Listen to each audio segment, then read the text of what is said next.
Hi babes, welcome back to my channel Rama Lashika. Revenge Love episode 14. Last episode பார்க்காதவங்க ஐக்கால link இருக்கும். First சீன்ல ஷாவோட கிளினிக்கு ஒரு anti வராங்க. அன்னைக்கு சைனீஸ் நியூ இயர் போல, அதனால நியூ இயருக்கு என்னமோ கிஃப்ட் மாதிரி சம்திங் கொடுத்துட்டு, இன்னைக்கு நியூ இயர் ஆச்சுப்பா, நீ ஊருக்கு போகலையா, உங்க வீட்டுக்கு போகலையா அப்படின்னு கேட்குறாங்க. இல்லை ஆன்டி, நியூ இயர்னா டாக்டர் கிடைக்கிறது ரொம்ப கஷ்டமாயிரும்ல இங்க இருக்கிறவங்களுக்கெல்லாம், அதனால தான் கூட ஒர்க் பண்றவங்களாம் நான் வீட்டுக்கு அனுப்பிட்டேன், நான் மட்டும் இங்கே இருக்க போறேன் அப்படின்னு அந்த ஏரியாவில் இருக்கவங்களுக்காக அவன் வேலை செய்யலான்னு முடிவு பண்ணியிருக்கான். வேயும் அவனோட வீட்டுக்கு வந்திருக்கான் நியூ இயர் செலிப்ரேட் பண்றதுக்காக. அவங்க அம்மா சமைச்சிட்டு இருக்காங்க. அம்மா, இந்த ட்ரெஸ் நல்லா இருக்கே, எப்போ வாங்கினீங்க அப்படின்னு கேட்க, நீ தானே அந்த ட்ரெஸ் வாங்கி கொடுத்த அப்படின்னு சொல்றாங்க. நான் வாங்கி கொடுத்தேனா? எப்ப, யார் வாங்கிட்டு வந்து கொடுத்தா அப்படின்னு கேட்க, அவங்க ஸ்ரீசெங்கன்னு சொல்றாங்க. ஸ்ரீசெங்க அன்னைக்கு இவனுக்கு ட்ரெஸ் வாங்கிட்டு வந்தால, அப்ப அவன் சொல்லியிருப்பான், எங்க அம்மாவுக்கு ட்ரெஸ் வாங்கும்போது உனக்கு வாங்கினேன்னு. அப்ப அவன் வெய்யோடைய அம்மாவுக்கும் ட்ரெஸ் வாங்கியிருக்கான் போல, அது அவனுக்கு ஞாபகம் வருது. அப்புறம் அவன் தான் எனக்கு ட்ரெஸ் வாங்கிட்டு வந்து கொடுத்தான். அது மட்டும் இல்லை, இனிமேல் நான் ஹாஸ்பிட்டலுக்கே போகலனாலும் டாக்டர் என்னை வீட்டிலேயே செக் பண்ணுற மாதிரி அவன் எனக்கு ரெடி பண்ணி கொடுத்துருக்கான். அவன் ரொம்ப நல்ல பையன். நீ உங்களோட பேரண்ட்ஸ் போய் பார்த்தியா அப்படின்னு அவங்க அம்மா கேட்குறாங்க. இவன் எதுவும் சொல்லாமல் சும்மா நிற்கிறான். கேட்குறாள், நீ போய் அவங்க பேரண்ட்ஸை பார்த்தியா அப்படின்னு கேட்க, இல்லைம்மா அப்படின்றான். எதுக்கு? அவன் நம்மக்கிட்ட எவ்வளோ நல்லா நடந்துக்கிறான், நீ அவங்க பேரண்ட்ஸ் போய் மீட் பண்ணணும்ல அப்படின்னு கேட்க, அதுக்கு அவசியம் இருக்காதுமா, அவங்க பேரண்ட்ஸ் எல்லாம் ரொம்ப பிஸி, சரி விடுங்க, அவங்க எப்போ ஃப்ரீயாக இருக்காங்களோ அப்போவே நான் பார்க்குறேன் அப்படின்னு சும்மா அவங்க அம்மாவுக்காக சொல்கிறான். இங்க ஸ்ரீசெங்கு அவனோட ஃபேமிலி கூட ஒன்றா உட்காந்துருக்கான் நியூ இயர் செலிப்ரேட் பண்ணுறதுக்காக. ஸ்ரீசெங்கோட ஃபேமிலி ரொம்ப பெருசு போல, நிறைய ரிலேட்டிவ்ஸ் எல்லாரும் வந்திருக்காங்க. அதுல ஒரு அங்கிள் ஸ்ரீசெங் கிட்ட பேசுறாரு. ஏன்பா உனக்கு இவ்வளோ வயசு ஆயிடுச்சு, எப்போ கல்யாணம் பண்ணிக்க போற அப்படின்னு கேட்க, அங்க இருக்கிற எல்லாருமே ஒரு மாதிரி ஆக்வர்ட் ஆயிடுறாங்க. அந்த அங்கிளோட ஒய்ஃப், ஏங்க இதை பத்தி எல்லாம் பேசுறீங்க, சும்மா இருங்க அப்படின்னு சொல்றாங்க. அப்ப இன்னொரு ஆன்டி சொல்றாங்க, என் பையன் புதுசா ஒரு வீடு வாங்கியிருக்கான், உன்னோட ஃப்ரெண்டு யாரோ ஒருத்தவன் ஆர்ட் இன்ஸ்டாலேஷன் கம்பெனி ஆரம்பிச்சிருக்கான்னு கேள்விப்பட்டேன், அவனோட வீட்டுக்கு ஆர்ட் இன்ஸ்டாலேஷன் பண்ணி தர முடியுமா அப்படின்னு கேட்க, சரி நான் உங்ககிட்ட பேசிக்கிட்டு ப்ரைஸ் என்னன்னு சொல்கிறேன் அப்படின்னு ஸ்ரீசெங் சொல்ல, உடனே ஸ்ரீசெங்கோடைய அப்பா, என்னடா சொல்கிறேன், நீ அந்த கம்பெனியில் இன்வெஸ்ட் பண்ணியிருக்க தானே, நம்ம ஃபேமிலிக்காக ஃப்ரீயாக பண்ணி கொடு அப்படின்னு சொல்கிறாரு. ஸ்ரீசெங் என்ன சொல்கிறதுன்னு தெரியல, ஒரு மாதிரி பார்க்குறான். அப்புறம் எல்லாரும் ஒன்றா சேர்ந்து நியூ இயர்க்காக சியர்ஸ் பண்ணுறாங்க. ஆனால் இவனால் அந்த ஃபேமிலி கூட ஒன்றா சேர்ந்து செலிப்ரேட் பண்ண முடியல. அவனால் ஒரு நிமிஷம் கூட அங்கே நிம்மதியாக பேச முடியல. அங்கேருந்து அவன் எந்திரிச்சு வந்துடுறான். அவன் போனது கூட அவங்க யாரும் கவனிச்ச மாதிரி தெரியல. அப்ப ஸ்ரீசெங் இங்க வெய்ய பாக்குறதுக்கு அவனோட வீட்டுக்கு வரான். வெய்ய பார்த்ததுமே அவங்க அம்மா ரொம்பவே சந்தோஷப்படுறாங்க. அவங்களுக்காக நிறைய கிஃப்ட் எல்லாம் வாங்கிட்டு வந்திருக்காங்க. வெய்கிட்ட கூப்பிட்டு இங்க பாரு யார் வந்திருக்கா அப்படின்னு ஸ்ரீசெங்க காட்டுறாங்க. நீங்க ரெண்டு பேரும் பேசிக்கிட்டு இருங்க அப்படின்னுட்டு ஆன்டி அந்த பக்கம் போறாங்க. அப்ப ஸ்ரீசெங்கு, நீ எதுக்குடா அப்படின்னு கோபமா கேட்கிறான். உடனே ஸ்ரீசெங் இவனுக்கு ஒரு ரெட் கலர் என்வலப் கொடுக்குறான். சைனீஸ் பீப்புள் எல்லாம் நியூ இயர் அன்னைக்கு அவங்களோட சின்னவங்களுக்கு காசு கொடுப்பாங்க அந்த ரெட் கலர் என்வலப்ல. அவன் அந்த ரெட் கலர் என்வலப் கொடுத்தோன்னே உடனே அவன் சந்தோஷமா வாங்கிட்டு ஓப்பன் பண்ணி பார்க்கறான். அதுல நிறைய காசு இருந்துச்சு போல. உடனே வெய் செம்ம ஹாப்பி ஆயிடுறான். அப்புறம் வெய்யோடைய அம்மா நிறைய சாப்பாடெல்லாம் குக் பண்ணியிருக்காங்க. அதை அவங்க 3 பேரும் சேர்ந்து ரொம்ப ஜாலியாக ஹாப்பியாக என்ஜாய் பண்ணுறாங்க. இன்னைக்கு நியூ இயர் இல்லைப்பா, நீ இங்கே வந்துட்டியா, உங்கள் பேரண்ட்ஸ் எதுவும் கோச்சிக்க மாட்டாங்களா அப்படின்னு வெய்யோடைய அம்மா கேட்க, அதெல்லாம் உங்களுக்கு நான் வந்தது கூட இங்கே தெரிஞ்சிருக்காது அப்படின்னு சொல்கிறாங்க. இனிமே நீ எப்ப வேணா இங்க வரலாம், எப்ப வேணா சாப்பிடலாம், என்ன ஓகேவா? வெய் என்கிட்ட சொன்னான், நீ அவங்ககிட்ட ரொம்ப நல்லா நடந்துக்கிறியாமா அப்படின்னு கேட்க, அவன் திரும்பி வெய்ய பாக்குறான். அம்மா சும்மா இருங்கம்மா அப்படின்னு வெய் சொல்றான். அப்ப ஆன்டி பக்கத்துல ஸ்ரீசெங்க்கு கொஞ்சம் ட்ரிங்க் பண்ண சொல்றாங்க. அம்மா எதுக்கான ட்ரிங்க் பண்ண சொல்றீங்க, அவன் வீட்டுக்கு மறுபடியும் டிரைவ் பண்ணிட்டு போகணும் அப்படின்னு சொல்ல, பரவாயில்ல இன்னைக்கு நியூ இயர் தானே, இன்னைக்கு ஒரு நாள் கொஞ்சோண்டு ட்ரிங்க் பண்ணட்டும், அப்படி அவன் இன்னைக்கே வீட்டுக்கு போகணும்னு என்ன அவசியம், அதான் ஒரு ரூம் இருக்குல்ல, ஒரு ரூம்ல பெட்டு தான் பெருசா தானே இருக்கு, 2 பேரும் ஒன்னா சேர்ந்து அந்த பெட்ல உருளுங்க அப்படின்னு சொல்றாங்க. உடனே வெய்க்கு ஹார்ட் அட்டாக் வந்த மாதிரி இருக்கு. ஸ்ரீசெங் அவன் பக்கத்துல போய், என்ன நம்ம 2 பேரும் ஒன்னா சேர்ந்து அவன் பெட்ல உருளலாமா அப்படின்னு கேக்குறான். அப்புறம் அடுத்த சீன்ல 2 பேரும் வெளியில பட்டாசு வெடிச்சுக்கிட்டு இருக்காங்க. அப்ப ஃபர்ஸ்ட் ஸ்ரீசெங் அவன் கையாலே ஒரு பட்டாசு தூக்கி வீசுறான். அதை பார்த்து வெய் பயப்படுறான். அடுத்து வெய்ய வெடிக்க சொல்றான். ஆனா வெய் பயப்படுறான். ஆனா ஸ்ரீசெங் விடுற மாதிரி இல்ல, வெய்யோட கையிலே வச்சு அதை பத்த வச்சுட்டு அவனே தூக்கி வீசுறதுக்கு கத்து கொடுக்குறான். அது வெடிக்கும் போது வெய்யோடைய காதையை அவனே பொத்திக்கிறான். அப்ப அவனால அவனோட கியூட்னஸை கண்ட்ரோல் பண்ண முடியல போல. ஸ்ரீசெங் பக்கத்துல போய் வெய்ய கிஸ் பண்ணிடுறான். அந்த ரொமான்டிக்கான மூமெண்ட்ல அந்த பட்டாசெல்லாம் வெடிக்கும் வேய்க்கும் அது ரொம்ப பிடிச்சிருந்துச்சு போல. அவனும் ஷீச்சிங்க கிஸ் பண்றான். இதுதான்டா நியூ இயர் செலிப்ரேஷன், நீங்களும் பண்றீங்களே அப்படின்னு இருந்துச்சு. அதே நேரம் எங்க ஷியாவ் தனியா உட்காந்து நியூ இயர் அன்னைக்கு டம்ப்ளிங் சாப்பிட்டுக்கிட்டு இருக்கான், டிவி பார்த்துக்கிட்டு இருக்கான். அப்ப வெளியில யாரோ காலிங் பெல் அடிக்கிறாங்க. யாரு அப்படின்னு இவன் கேட்க ஃபுட் டெலிவரி அப்படின்னு சொல்றாங்க. ஆனா நான் தான் எந்த ஃபுட்டுமே ஆர்டர் பண்ணலையே அப்படின்னு இவன் போய் பார்த்தா குவாஷிங் வந்திருக்கான். எப்பயும் குவாஷிங்க பார்த்தா இவன் கடுப்பா வந்தானே, ஆனா இன்னைக்கு குவாஷிங்க பார்த்ததுமே உண்மையாலுமே ரொம்ப சந்தோஷமா சிரிக்கிறான். இங்க பாரு, நம்ம 2 பேரும் ஒன்னா சேர்ந்து சமைச்சு சாப்பிடலாம் அப்படின்னு சொல்ல அவனும் ரொம்ப ஹாப்பியா குவாஷிங்க உள்ள இன்வைட் பண்றான். அவனுக்கு உண்மையாலுமே ரொம்ப லோன்லியா ஃபீல் ஆச்சு போல. ஸோ குவாஷிங்க பார்த்ததுமே ரொம்ப சந்தோஷப்படுறான். 2 பேருமே ஒன்னா சேர்ந்து குக் பண்றாங்க. அப்ப குவாஷிங் பார்க்காத நேரம் ஷியாவ் மெதுவா அவனையும் கூட சேர்ந்து ஒரு செல்ஃபி எடுக்கிறான். ஆனா குவாஷிங் பார்த்துடுறான், பார்த்தும் பார்க்காத மாதிரி இருக்கிறான். அப்புறம் எல்லாம் சமைச்சு வச்சுட்டு 2 பேர் ரொம்ப ஜாலியா உட்காந்து சாப்பிடுறாங்க. இனி வேற லெவல்டா அப்படின்னு ஷியா அவனை பாராட்டுறான். அப்புறம் 2 பேரும் சாப்பிட்டுக்கிட்டே டிவி பார்த்துட்டு என்ஜாய் பண்ணிட்டு இருக்காங்க. அப்ப குவாஷிங்கோடைய ஃபோன் ரிங் ஆயிட்டே இருக்குது. அவங்க அம்மா கால் பண்றாங்க போல. அவன் கட் பண்ணி வைக்கிறான். அதை ஷா நோட்டீஸ் பண்ணிடுறான். நீங்க வந்ததுல இருந்து உன் ஃபோன் அடிச்சுக்கிட்டே இருக்குது, உன் பேரண்ட்ஸ் தான் கால் பண்றாங்க போல, பரவாயில்ல நீ போயிட்டு வா அப்படின்னு சொல்ல, சரி நான் கிளம்புறேன், லேட் ஆயிடுச்சு அப்படின்னு அவன் அங்க இருந்து போயிடுறான். அப்பதான் கரெக்டா நியூ இயர் வரப்போகுது போல. டிவில கவுண்ட் டவுன் போகுது. 10, 9, 8, 7. வாஷிங் போனதுமே உண்மையாலுமே ஒரு லைட்டா சோகம் ஆயிடுறான். ஏன்னா நியூ இயர் தனியா செலிப்ரேட் பண்ற மாதிரி இருக்குல்ல. அப்ப கவுண்ட் டவுன் வந்து 3, 2, 1 வரும்போது கரெக்டா வாஷிங் வந்துடுறான். அவன் கையில ஒரு கேக் இருக்குது. சர்ப்ரைஸ் அப்படின்னு சொல்றான். காஷிங்க பார்த்ததுமே ஷியாவ் செம்மையா ஹாப்பி ஆயிடுறான். பாத்தியா, நான் போல உன்னை சர்ப்ரைஸ் பண்றதுக்காக தான் வெளியில வெயிட் பண்ணிட்டு இருந்தேன் அப்படின்னு சொல்றான்.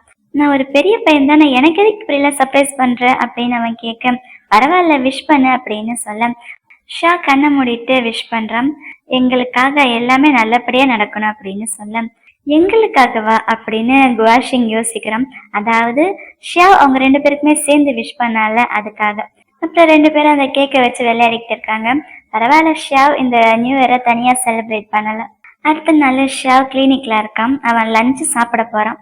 அப்ப அவனோட போனுக்கு என்னமோ ஒரு டெக்ஸ்ட் வருது. யாரோ இங்க பாரு, இதெல்லாம் அவனுடைய கருமா அப்படின்னு அனுப்பியிருக்காங்க. அந்த வீடியோல இவனோட எக்ஸ் அன்னைக்கு கூட இவன் மயக்கத்துல மெங்டாவ் அப்படின்னு சொன்னால அவனோட வீடியோ இருக்கு. அதுல யாரோ அவனை அடிச்சு பேச வச்சிருக்காங்க. அவன், நான் இத்தனை நாளா பசங்க கிட்ட பொய் சொல்லி தப்பா நடந்துக்கிட்டேன், நான் தான் அந்த டீச்சர், நான் ஒரு டீச்சரா இருக்கிறதுக்கு டிசர்வே பண்ணல, நான் நரகத்துக்கு போகணும் அப்படின்னு அவனே அடிச்சுக்கிறான். அந்த வீடியோவை யாரோ அவனுக்கு சென்ட் பண்ணியிருக்காங்க. அதை பார்த்ததுமே ஷாவுக்கு ஒரு மாதிரி ஆகுது. அந்த மெங்டா தான் அவனுடைய எக்ஸ். இவனுக்கு ஒரு மாதிரி பேனிக் அட்டாக் மாதிரி வர, அப்பவே எங்க கரெக்டா வரான். இவனை பார்த்ததுமே ரொம்ப ஹாப்பியா சாப்பிட போலாம் அப்படின்னு சொல்றான். ஆனா ஷா ஒரு மாதிரி ஆகிறத பார்த்ததுமே அவன் பக்கத்துல உட்காந்து அவனோட கையில வச்சிருந்த வீடியோ பாக்குறான். அந்த வீடியோ பார்த்ததுமே அவனுக்கு தெரிஞ்சிடுது அதான் மெங்டவுன்னு. அப்ப ஷா அழுதுகிட்டே சொல்றான், இவன் தான் என்னோட எக்ஸ் பாய் ஃப்ரெண்டுன்னு. அவனோட டீச்சரை டேட் பண்ணான் போல. அது பாக்குறதுக்கு ஸ்கூல் மாதிரி தான் இருக்குது. அப்ப எப்பயும் போல ஓடி போய் அந்த மெங்டாவை கட்டிப்பிடிக்கிறான். ஆனா அந்த மெங்டாவும், என்ன இப்படி பண்ற, ஏதாச்சும் பாத்திர போறாங்க அப்படின்னு சொல்றான். இல்ல, இங்கதான் யாரும் இல்லையா அப்படின்னு அவன் சொல்ல, அப்படி நீ அசால்ட்டா இருக்காது, இன்னும் கொஞ்ச நாள் எனக்கு ப்ரொமோஷன் கிடைக்க போகுது, இந்த நேரத்துல நான் ஜாக்கிரதையா இருக்கணும் அப்படின்னு சொல்றான். சரி நான் தெரியாம பண்ணிட்டேன் அப்படின்னு ஷியா அவங்ககிட்ட மன்னிப்பு கேட்க, நீ ஃபர்ஸ்ட் எல்லாம் இந்த மாதிரி இல்லை, வர வர இப்ப நீ ரொம்ப கேர்லெஸ் ஆயிட்ட அப்படின்னு அவனை ஒரு மாதிரி திட்டிட்டு அங்கிருந்து போயிடுறான். ஷியா ரொம்பவே ஒரு மாதிரி அப்செட் ஆயிடுறான். அப்புறம் ஷியா அவனோட ஃப்ரெண்ட்ஸு கூட ட்ரிங்க் பண்ண போறான். ஆனா அப்ப அங்க நிறைய பேர் வந்து அவனை ரொம்ப ஓவரா ட்ரிங்க் பண்ண வச்சிடுறாங்க. அடுத்த நாள் ஷியாவும் மெங்டாவும் மீட் பண்றாங்க. அப்ப மெங்டாவும் ஷாவு கிட்ட நிறைய போட்டோஸ் கட்டுறான். அதுல நேற்று அவன் ட்ரிங்க் பண்ண போனால அந்த இடத்துல அவனை நல்லா ட்ரிங்க் பண்ண வச்சு அவன் கூட தப்பா போட்டோஸ் எல்லாம் எடுத்திருக்காங்க. அதாவது அவங்க கூட குடிச்சிட்டு தப்பு பண்ணிட்ட மாதிரி போட்டோஸ் எடுத்திருக்காங்க. அதை காட்டி மெங்டா அவனை ரொம்ப திட்டுறான். அப்ப ஷா அழுதுகிட்டே சொல்றான், எனக்கு இதெல்லாம் தெரியவே தெரியாது, நான் ஜஸ்ட் என் ஃப்ரெண்ட்ஸு கூட தான் ட்ரிங்க் பண்ண போனேன், அப்ப திடீர்னு அங்க சில பேர் வந்தாங்க, நான் ரொம்ப ட்ரிங்க் பண்ணிட்டேன், எனக்கு எதுவுமே ஞாபகம் இல்லை அப்படின்னு அவனை பிடிச்சிட்டு அழுகிறான்.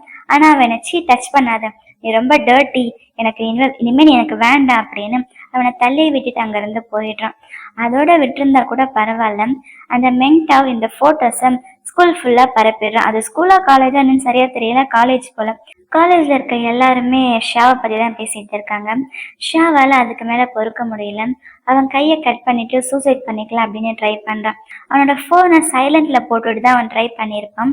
ஆனா எப்படியோ அவனோட போன் ரிங் ஆகிக்கிட்டே இருக்குது. யாரோ அவனுக்கு தெரிஞ்சவங்களோட அம்மா கால் பண்றாங்க. அவங்க பையனா பொண்ணான்னு தெரியல, மயக்கம் போட்டு விழுந்துட்டான், நீ கொஞ்சம் வாயேன், நீ தானே எப்பயுமே எனக்கு ஹெல்ப் பண்ணுவ அப்படின்னு இவனை ஹெல்ப்புக்கு கூப்பிடுறாங்க. அவன் சாகுற நேரத்துலயும் அவங்களுக்கு ஹெல்ப் பண்றதுக்காக அவனோட உடம்ப பார்க்காம அவன் ஹெல்ப் பண்ண போறான். அன்னைக்கு மட்டும் அந்த கால் வராம இருந்திருந்தா ஷா அன்னைக்கு அங்கே இறந்து போயிருப்பான். இதுதான் ஷாவுடைய ஃப்ளாஷ்பேக்கு. இதெல்லாம் ஷா இப்ப வெய்கிட்ட சொல்றான்.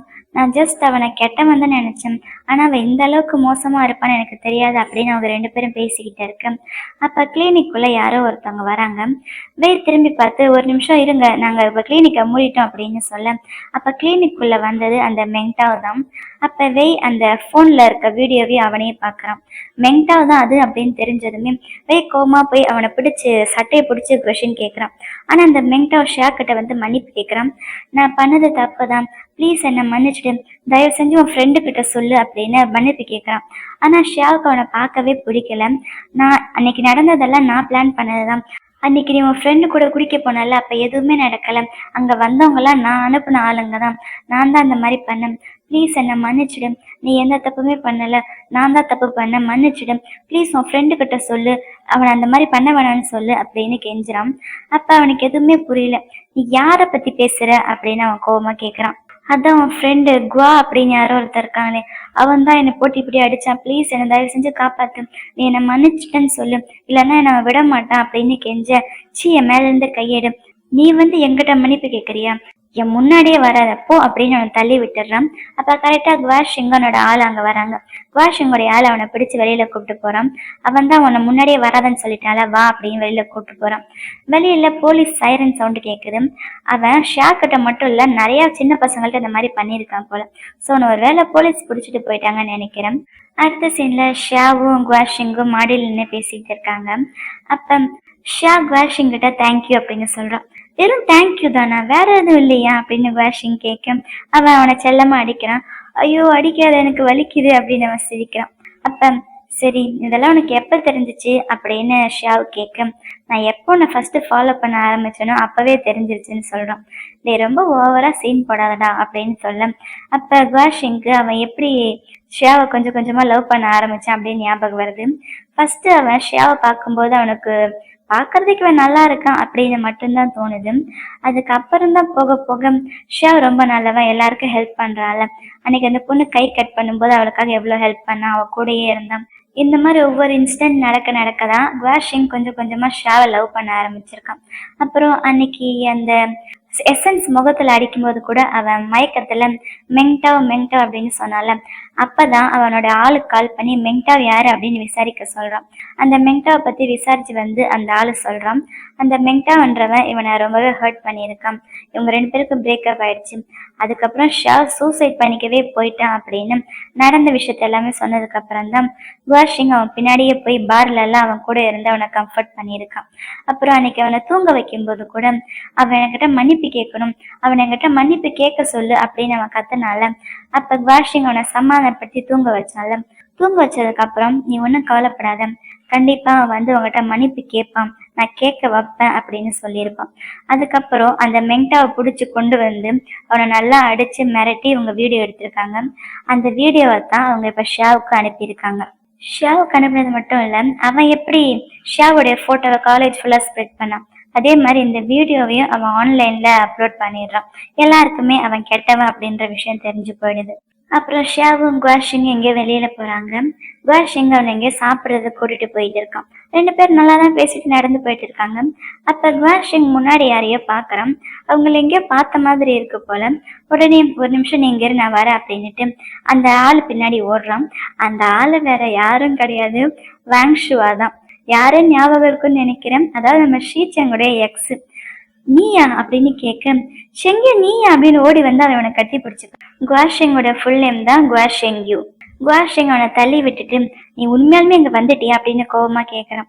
என்னை பார்த்த ஒரே கிளான்ஸ்ல கண்டுபிடிச்சிட்டேன், அந்த அளவுக்கு என்ன மிஸ் பண்ணிருக்கியா அப்படின்னு கேட்க, ஒன்னும் எனக்கு தெரியாதா, இங்க எத்தனை நார்மலான பீப்புள்லாம் இருக்காங்க, நான் இத்தனை நாளா பாம்பு வளர்த்துட்டு இருக்கேன், எனக்கு பாம்பை பத்தி தெரியாதா, இத்தனை நார்மலான பீப்புள் நடுவில் உன்னை நான் இவ்வளோ ஈஸியாக கண்டுபிடிச்சிட மாட்டேனா அப்படின்னு அவன் அக்கெல்லாம் சொல்கிறான். அப்போ அங்கே ஷியா வந்துடுறான். குவாஷிங் இது யாரு அப்படின்னு கேட்க குவாஷிங் பதில் சொல்றதுக்கு முன்னாடி அந்த வேங்ஷுவா பதில் சொல்றான். ஹாய், நான் தான் வேங்ஷுவா அப்படின்னு சொல்ல வேங்ஷுவாவா அப்படின்னு அவன் ஆச்சரியமா பாக்குறான். அப்புறம் வேங்ஷுவாவும் குவாஷிங்கும் இங்க பேசுறதுக்கு அவனோட பாம்பு பண்ணைக்கு தனியா வந்திருக்காங்க. அப்ப அந்த வேங்ஷுவா சொல்றான், யார் அந்த பையன்? பரவாயில்லையே, நம்ம 2 பேரும் தனியா பேசணும்னு சொல்லி சீக்கிரமாவே போயிட்டான். எனக்கு அந்த பையனை ரொம்ப பிடிச்சிருக்கு அப்படின்னு வேங்ஷுவா சொல்ல அவன் எனக்கு மட்டும்தான், உனக்கு ஒன்னும் அவனை பிடிக்கணும்னு அவசியம் இல்லை அப்படின்னு சொல்ல ஓ அப்படியா, அவன் மேல இவ்வளோ பாசம் வச்சிருக்கேன். கொஞ்சம் வருஷத்துக்கு முன்னாடி நானும் தான் உனக்கு சொந்தமா இருந்தேன். அப்ப இந்த மாதிரி எல்லாம் என் மேல நீ பாசம் வைக்கலையே அப்படின்னு கேட்க உன்னோட கிறுக்குத்தனம் கொஞ்சம் கூட குறையல அப்படின்னு குவாஷிங் சொல்றான். நீ பெருக்கு இங்க வந்த அப்படின்னு குவாஷிங் கேட்க என்ன சொல்ல வர, எனக்கும் தான் எங்க வீடு இருக்குது, ஏன்னா என் வீட்டுக்கு திரும்ப வரக்கூடாதா அப்படின்னு கேட்க அப்ப குவாஷிங் சொல்றான், நீ 6 வருஷமா கட்டி போட்டிருந்த குதிரையை இப்ப யாரோ வந்து திறந்து விட்டுட்டாங்க. நீ ஃபர்ஸ்டே வந்திருந்தாலாச்சும் அந்த குதிரையை பிடிச்சிருக்கலாம் அப்படின்ற மாதிரி சொல்ல அதுக்கு அந்த வேங்ஷுவா சொல்றான், ஒருவேளை நான் ஃபர்ஸ்டே வந்திருந்தா அந்த குதிரையை பிடிச்சிருப்பானா இல்லையான்னு தெரியல, ஆனா இப்ப நான் அந்த குதிரையை பிடிக்கணும்னு ட்ரை பண்ணாலும் அந்த குதிரை கண்டிப்பா என்கிட்ட திரும்ப வராது அப்படின்றான். அதாவது ஷீச்சங்க பத்தி தான் சிம்பாலிக்கா பேசிக்கிறாங்களாமா. அப்ப வாஷிங் சொல்றான், இப்ப நீ கண்டிப்பா ஷீச்சங்க பார்க்க போவல அப்படின்னு கேட்க இல்ல, நான் அவனை பார்க்க போனா இல்லையான்னு எனக்கு தெரியல, நான் இன்னும் ஒரு 2 டேஸ்ல இங்க இருந்து கிளம்பிடுவேன் அப்படின்னு வேங்ஷுவா சொல்றான். அதுக்கு வாஷிங், யாரு நீ, நீ கண்டிப்பா போக மாட்டடா அப்படின்னு சொல்ல அதுக்கு வேங்ஷுவா சிரிச்சுக்கிட்டே அப்படியா, உனக்கு எப்படி தெரியும் அப்படின்னு கேட்க எனக்கு உன்னை பத்தி தெரியாதா அப்படின்னு சொல்ல பரவாயில்லையே, நீ ரொம்ப ஸ்மார்ட்டா தான் இருக்க அப்படின்னு அவன் இவனை பார்த்து சிரிக்க இவன் அவனை பார்த்து சிரிக்கான். என்னதான் நடக்குதுங்க அப்படின்னு ஒண்ணுமே புரியல. எங்க வீட்டுல ஷீச்செங்கும் வெய்யும் ரொம்ப ஜாலியா உட்காந்து போன் நோண்டிக்கிட்டு இருக்காங்க. வெய் அவன் மேல காலை போட்டு ரொம்ப ரிலாக்ஸா உட்காந்துக்கிட்டு இருக்கான். இவன் ஒரு பக்கம் போன் நோண்டா அவன் ஒரு பக்கம் போன் நோண்டிக்கிட்டு இருக்கான். அப்ப அவன் சோசியல் மீடியால என்னமோ ஸ்க்ரால் பண்ணிக்கிட்டே வரான். அப்ப குவாஷிங்கோடைய போஸ்ட பாக்குறான். குவாஷிங் வேங்ஷுவா கூட ஒரு போட்டோ எடுத்து போட்டிருக்கான். அதை பார்த்ததுமே ஷீச்செங் ஒரு மாதிரி ஆயிடுது. அவனுக்கு எப்படி பிஹேவ் பண்றதுன்னு தெரியல. பட்டுன்னு போனை க்ளோஸ் பண்ணிட்டு தண்ணி எடுத்து குடிக்கிறான். ஒரு ஓரமா போய் அந்த பக்கம் உட்காந்துடுறான். அவனுக்கு எப்படி அந்த நேரத்துல எப்படி பிஹேவ் பண்றதுன்னு தெரியல. ஃபேஸை நார்மலா வச்சுக்கவும் அவனுக்கு தெரியல. அப்ப குவாஷிங் அவனுக்கு டெக்ஸ்ட் பண்றான், என்ன நீ போட்டோவை பாத்தியா அப்படின்னு கேட்க பார்த்தேன், அவருக்கு இங்க வந்திருக்கான் அப்படின்னு கேட்க உன்னதான் பார்க்க வந்திருக்கானாமா அப்படின்னு அவன் டெக்ஸ்ட் பண்ணியிருக்கான். அதுக்கு எதுவும் ரிப்ளை பண்ணாம சும்மா இருக்கான். இங்க இவனு தானே போன் நோண்டிக்கிட்டு இருக்கான். இவனு குவாஷிங்கோடைய போஸ்ட பாத்துடுறான். ஆனா அது வேங்ஷுவா தான் அப்படின்னு இவனுக்கு எப்படி தெரிஞ்சிச்சுன்னு தெரியல. வேங்ஷுவா திரும்ப வந்துட்டானா அப்படின்னு அவன் உடனே அவனுடைய மாஸ்டர் அதான் ஷியாவுக்கு டெக்ஸ்ட் பண்றான். அவன் திரும்ப வந்துட்டானா அப்படின்னு கேட்க ஆமான்னு சொல்றான். அம்மா எதுக்கு அவன் திரும்ப வந்திருக்கான் அப்படின்னு வெய் கேட்க அவனோட ஃபர்ஸ்ட் லவ மறுபடியும் கூட்டிட்டு போறதுக்கு வந்திருக்கான் அப்படின்னு சொல்றான். நீ கொஞ்சம் ஜாக்கிரதையா இருடா அப்படின்னு சொல்ல வெய் ஷீச்சங்குடைய ஃபேஸை பாக்குறான். ஷீச்சங் ஒரு மாதிரி பிஹேவ் பண்றது அவனுக்கு தெரியுது. என்னாச்சு, நீ அதை பார்த்ததானே அப்படின்னு கேட்க எதை பார்த்தேன், நான் எதையும் பார்க்கலையே அப்படின்னு அவன் சமாளிக்கிறான். எனக்கு எல்லாம் தெரியும்டா, நீ அவன் கூட போகணும்னா போய்க்கும், நான் ஒன்னும் உன்னை சொல்ல மாட்டேன், சீக்கிரமா போ, எங்க அவனை மறுபடியும் விட்டுட்டு போயிட போறான் அப்படின்னு நக்கலா சொல்றான்.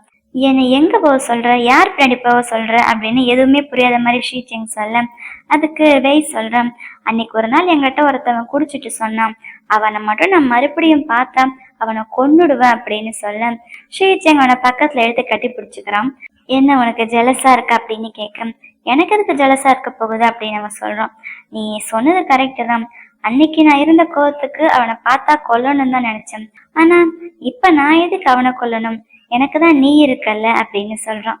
சும்மா எனக்கு ஐஸ் வைக்காத, போய் அவனை ஏதாச்சும் பண்ணிட்டு வா அப்படின்னு சொல்றான். ஏன் இப்ப நான் கோவத்துல ஏதாச்சும் பண்ணணும்னு நீ நினைக்கிறியா, ஆனா இப்ப நான் எதுவும் பண்ண மாட்டேன், இங்க வா அப்படின்னு அவனை ஹக் பண்ணிக்கிட்டு இப்ப என் மனசுல எந்த ஒரு காயமும் இல்லைன்னு சொல்றான். அடுத்த சீன்ல ஷீச்செங்கு குவாஷிங்கு அந்த வேங்ஷோ 3 பேர் ஒன்னா உட்காந்து ட்ரிங்க் பண்ணிக்கிட்டு இருக்காங்க. எனக்கு என்னமோ இந்த சீனை பாக்குறதுக்கே ரொம்ப அன்கம்ஃபர்டபுளா இருக்குது. அப்ப அந்த வேங்ஷுவா சொல்றான், இந்த இடம் கொஞ்சம் கூட மாறல, அப்படியேதான் இருக்கு அப்படின்னுட்டு, ஆனா நீ தான் கொஞ்சம் ஒல்லி ஆயிட்ட அப்படின்னு ஷீச்செங்க சொல்ல நான் ஒல்லியா இருந்தா உனக்கு என்ன, குண்டா இருந்தா உனக்கு என்ன அப்படின்னு ஷீச்செங்க அவனை சொல்றான். அதுக்கு குவாஷிங்கு நீ தான்டா ரொம்ப ஒல்லி ஆயிட்ட, இப்ப உங்ககிட்ட ஒண்ணுமே இல்லை அப்படின்றான் கிண்டலாம். சும்மா என்ன கிண்டல் பண்ணாத அப்படின்னுட்டு. ஏன் ஃபர்ஸ்ட் நீ என் கூட இருந்த என் ஞாபகம் இல்லையா, அப்ப நீ ஜாலியா என்ஜாய் பண்ணலையா அப்படின்னு சொல்ல, அதை கேட்டதுமே ஷீச்சுக்கு செம்ம கோவம் வருது. அதை பார்த்து அந்த வேங் ஷோக்கு ரொம்ப சந்தோஷமா இருக்குது. குவாஷிங்கும் ஆமா அதுவும் கரெக்டு தான், நான் உன் கூட இருந்தேன் தான், ஆனா அது ஒரே ஒரு டைம் தான், ஆனா ஷீச்சிங் உன் கூட 3 வருஷம் இருந்தால அப்படின்னு சொல்றான். ஷீச்சங்க்கு செம்மையா கடுப்பாகுது. கொஞ்ச நேரம் வாயை மூடு அப்படின்னு கோமா குவாஷிங்க சொல்றான். அப்புறம் கொஞ்ச நேரம் ஜாலியா பேசிட்டு இருக்காங்க. அப்ப குவாஷிங்க காலேஜ்ல படிக்கும்போது நடந்ததெல்லாம் பேசிட்டு இருக்காங்க. காலேஜ்ல யாராச்சும் வேங் ஷோவாவை புள்ளி பண்ண வந்தாங்கன்னா, வேங் ஷோக்கு ஒரு அண்ணன் இருந்தானாமா. அந்த அண்ணன் வந்து புள்ளி பண்ணவங்களை அடிக்க மாட்டானாமா, வேங் ஷோவை போட்டு அடிப்பானாமா. சோ அந்த புள்ளி பண்ணவங்களே பாவம் அவனை விடுடா அப்படின்ற மாதிரி அந்த லெவலுக்கு வந்துருவாங்களாமா. அதை பத்தி எல்லாம் பேசி சிரிச்சுட்டு இருக்காங்க.